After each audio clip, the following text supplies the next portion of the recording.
Would have been really funny and mildly awkward. But we are into the action, Sundown, and our elimination leader for this game will be Jaden Schatz at 4 elims currently. And then we have Landjock Blue Tea. Okay, we got some names in here.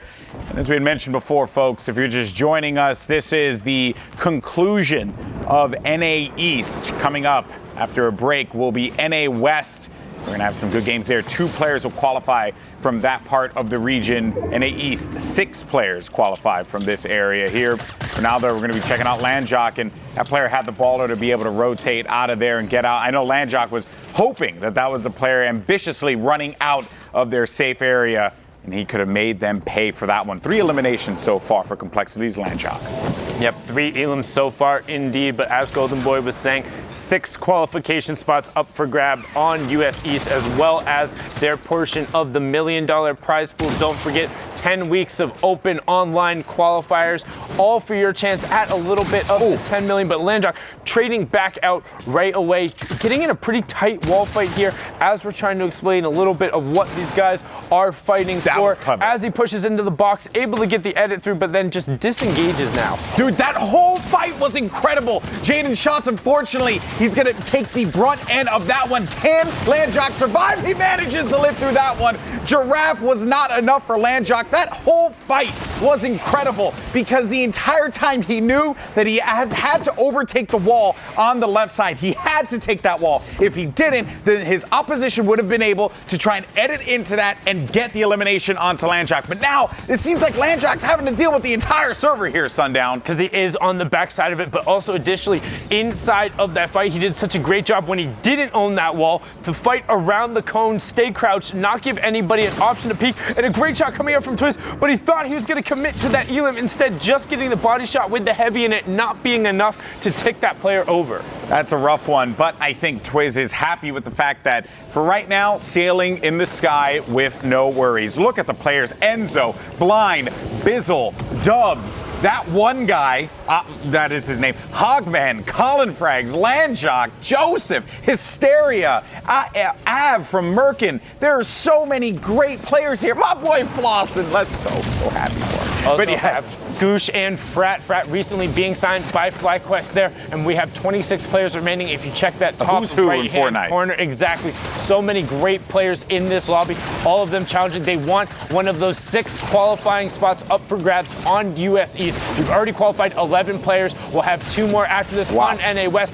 as Twiz picks up Diet Clarkson to get inside top 25. And this is where Twiz, I'm sure, would have liked to have been able to pick up that elimination earlier on, but he's going to hold him into the 1x1, and that health will siphon out and give him enough to be able to get out of there. But this whole fight has been dicey for Twiz, but somehow, some way, Twiz manages to stay in this game. He found enough space, and he also needs to make sure he's able to get that wall. Instead, the player rips them both up into the sky. They say, hey, you're rotating with me. As we fall inside the top 20, still have about, I think that's 6 ballers rotating around there. Enzo, 10-bit, Dubs, check-ins using it. Bizzle actually dropping that one guy by hopping out of his and deciding to get aggro, so he's starting to join the fray.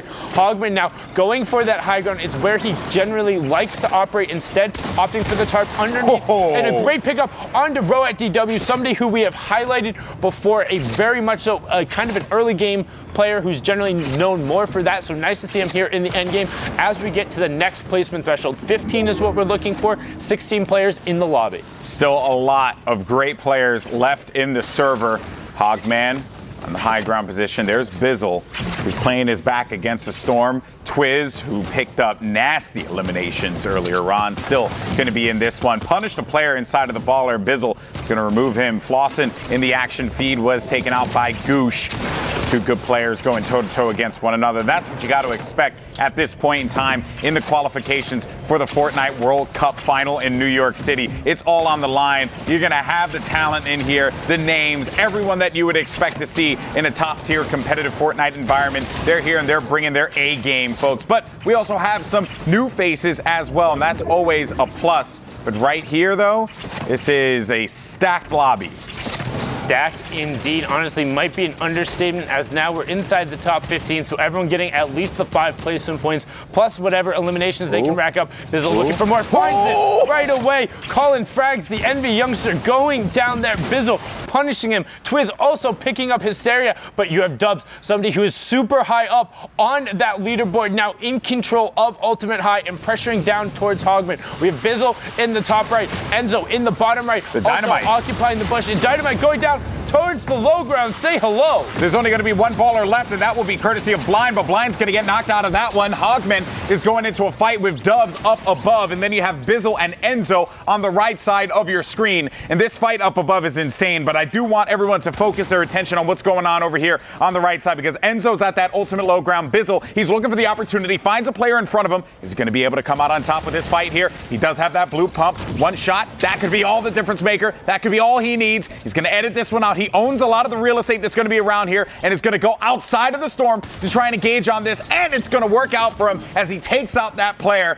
Well done by Bizzle. That's his 6-1. And now we have a ghost story again. It is a ghost v ghost 1v1. I got chills. Too spooky for me. Who will close it out as Bizzle maintains circle control? But Enzo gets the better shot. But Bizzle trades it out with the difference being the storm tick. 4 HP, not